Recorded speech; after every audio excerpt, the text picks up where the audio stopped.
안녕하세요. 오늘은 73번째 책을 소개하려고 합니다. 예배인가 쇼인가 라고 하는 이 책인데요. 이 토저 목사님이 쓰신 그런 책입니다.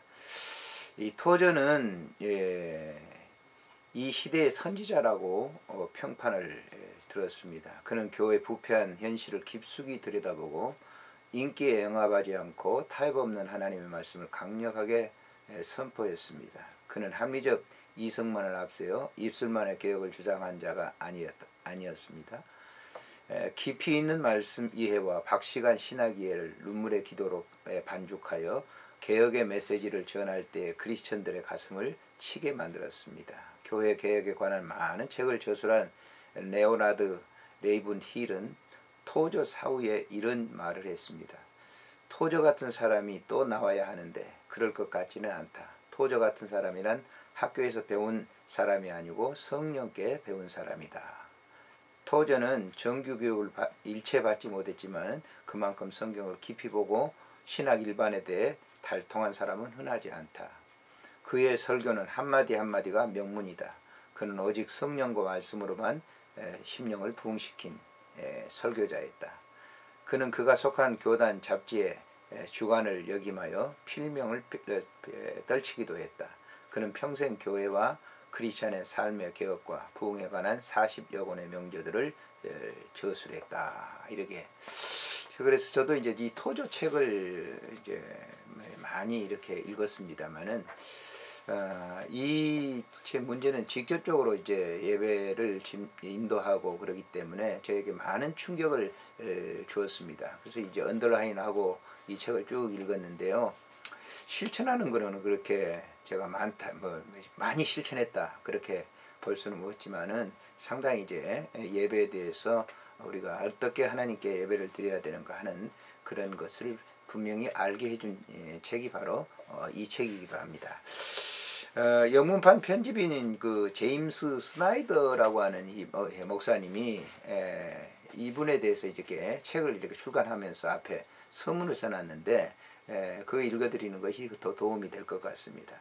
평생의 사역이 끝날 무렵 토저 박사는 세상의 교회 속에서 침투하여 교회를 잔인하게 유린하는 것을 막지 못하여 전쟁에 패배했다고 수레했다. 그는 기독교가 빈혈증에 걸려서는 안 된다고 역설하면서 많은 교회가 기독교 진리를 물에 타버렸다. 그리하여 그것이 독이라 할지라도 그 누구도 죽일 수 없고 그것이 약이라 할지라도 그 누구도 고칠 수 없게 했다고 비판했습니다. 이것은 과격한 표현이다. 그러나 이 책을 읽는 사람은 그가 무슨 뜻으로 이렇게 말했는지 이해가 될 것이다. 토저는 연애오락이라는 큰 우상이 예배를 타락시킨 주범이라고 진단했다. 예배라는 지극히 중요한 주제에 대한 그의 사상이 이 한 권의 책에 모아졌다. 이 책에는 내게 있는 토저의 500개 정도 되는 설교 테이프에서 가려 뽑은 예배에 대한 그의 메시지가 담겨있다. 테이프가 그의 시카고 교회 수련 집회, 교회 대표자 회의, 교단 총회, 그가 마지막으로 몇 년을 보낸 토론토 에비뉴 로드 교회에서 했던 설교들이다. 거기서 발견되는 한 가지 사실은 어떤 주제든지 간에 그가 일관된 신념을 나타내고 있다는 사실이다. 그가 1954년에 가졌던 신념이나 1962년에 가졌던 신념에는 아무런 차이가 없다. 그는 상황에 따라 즉석에서 아무에게나 말하는 사람이 아니었다. 때때로 설교자는 설교할 때 스스로 설교에 도취되어 자기가 믿지도 않는 것을 말하기도 한다. 그러나 토저는 결코 그런 적이 없다. 당신이 이 책을 끝까지 읽으면 알겠지만 그 설교 테이프의 내용과 그가 쓴 책의 내용 사이에 거의 차이가 없다.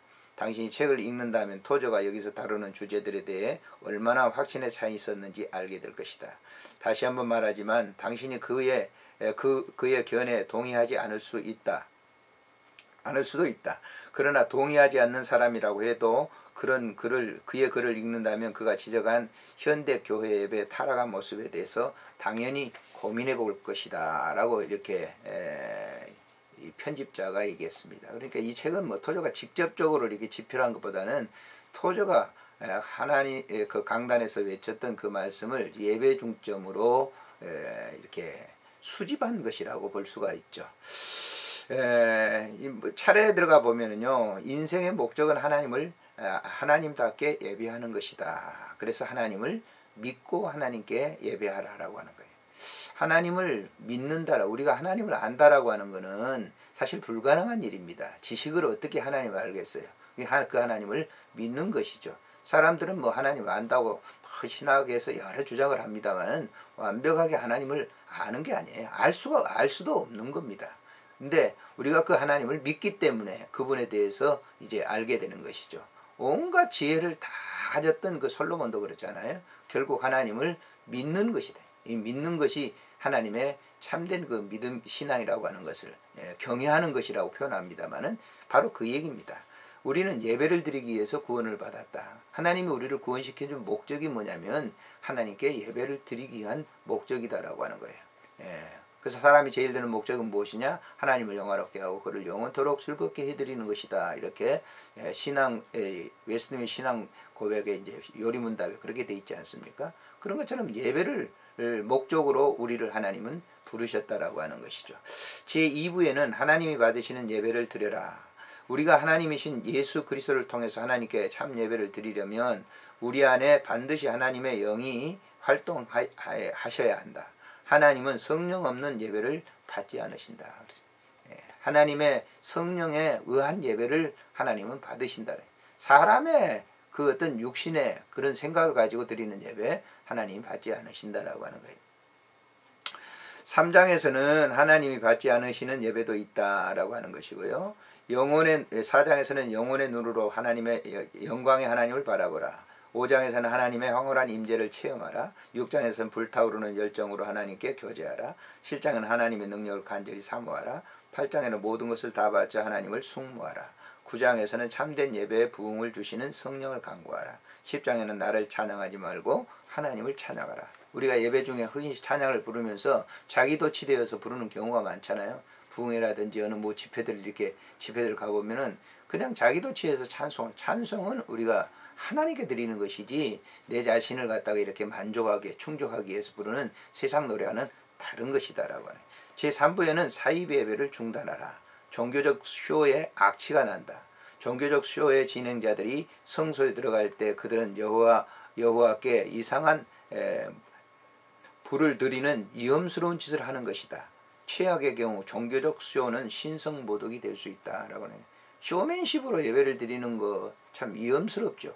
사실 이분이 이제 돌아가시는 1970년인가요? 돌아가셨는데 그러니까 이 미국 교회가 굉장히 이제 이런 쪽으로 영상 미디어 쪽으로 이렇게 막 갈 때 그리고 미국 교회가 이제 이렇게 찬양을 막 부르면서 그런 쪽으로 예배를 흘러갈 때 이분이 이제 진단한 것이죠. 우리 한국 교회도 지금 그런 위험적인 것을 넘어오고 있지 않습니까? 그렇기 때문에 지금 이제 손을 쓸 수 없는 그런 단계에 이르렀는데 정화되어야 되겠죠. 11장에서는 쇼 비즈니스 연애 오락 예배를 타락시키고 있다. 그렇죠. 12장에서는 그리스도를 배반하고 인기를 숭배하는 작태를 거쳐라. 13장에서는 껍데기 예배는 가라. 14장에서는 인간에게 아첨하지 말고 하나님의 방법으로 전하라. 15장에는 재미의 우상을 버리고 하나님께로 돌아오라. 16장에서는 헐리우드에서가 아니라 성경에서 배우라. 뭐 영화 같은 그런 영화를 찍는 그런 행태의 예배를 버리라는 것이죠. 영화라고 하는 건 사실이 아니잖아요. 그러니까 눈속임에 불과한 것이죠. 그래서 맨 끝에 이제 교회 강단이 쇼 무대를 변질되고 있는 것은 아닌가라고 하는 주제에 오늘날 교회는 예루살렘보다 할리우드에 더 많은 영향을 받을 정도로 세상의 정신 및 세상적인 방법들이 맞닿아 있다. 젊은이들은 과거의 성인들보다는 오늘날 연예계 스타들을 모범으로 삼는다. 우리 주 예수 그리스도께서 전혀 합당하지 않는 저속하고 대표적인 대중음악이 참 기독교의 순결한 이음과 반짝이는 순수성을 밀어내고 대신 그 자리를 차지하고 있다. 오늘날 그 연예인들을 갖다 막 추종하고 하는 걸 보게 되면 연예인들 가운데 뭐 예수 믿는다고 해가지고 뭐 복음성안 되고 여러 가지 하잖아요. 그런데 뭐 지난번에도 그 유명한 코미디도 했고 여러 가지 사회도 보았던 그 누구 있죠? 그분이 이제 그분의 일을 통해서 얼마나 이 많은 사람들이 충격을 받았는지 모릅니다. 이제 그런 것들입니다.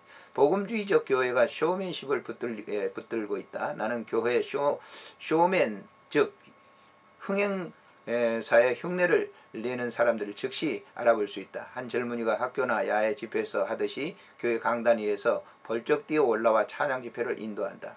그는 TV에 나오는 MC와 조금도 다를 바 없다. 그는 MC가 하는 방법을 배워서 똑같이 흉내낸다. 그는 느끼한 미소를 지으며 손뼉을 치면서 자 여러분 이제 아무개 형제와 아무개 자매가 우리에게 행복해 해주는 찬양을 하겠습니다 라고 소리친다. 그는 이런 가증스러운 것을 세상에서 교회로 끌어들인 것이다. 이런 것을 볼 때 나는 하나님께 그가 자신의 잘못을 깨닫도록 도와달라고 기도한다. 나는 그가 어디에 있었는지 안다. 그에게 천국의 몰락이나 치명이나 계피 향기를 맡을 수 없다. 그의 관심은 온통 TV와 영화뿐이다. 세상은 우리의 삶의 방식의 일부가 되었다. 이제 교회는 영적 분위기가 아닌 세상적 분위기로 풍긴다. 우리는 예배를 드리는 법을 잊어버렸다. 우리는 성도들을 배출하지 못한다.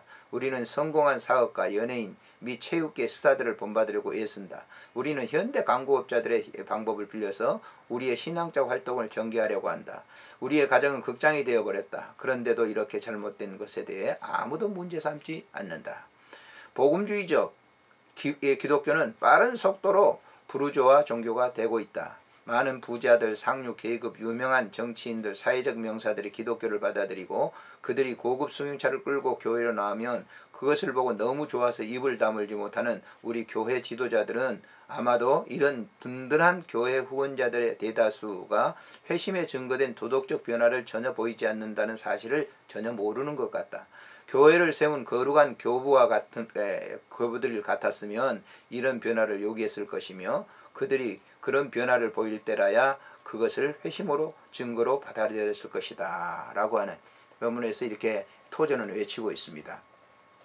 사실 토저가 이렇게 외쳤던 그런 메시지는 거의 오늘날 우리 한국교회도 그대로 이렇게 답습되어 가지고 많은 문제를 이제 일으키게 됐고 참 이 예배가 예배인지 뭐 다른 어떤 이 혼합주의에서 하는 그런 이 종교의 의식행위인지 도저히 분간하지 못할 정도로 이렇게 이렇게 빠져 있죠. 수렁 속에 빠져 있습니다. 근데 이런 때 정말 우리가 예배를 예배답게 드리는 그런 것을 가르쳐 주는 것이 이 책입니다. 꼭 일독을 권합니다. 안녕히 계십시오.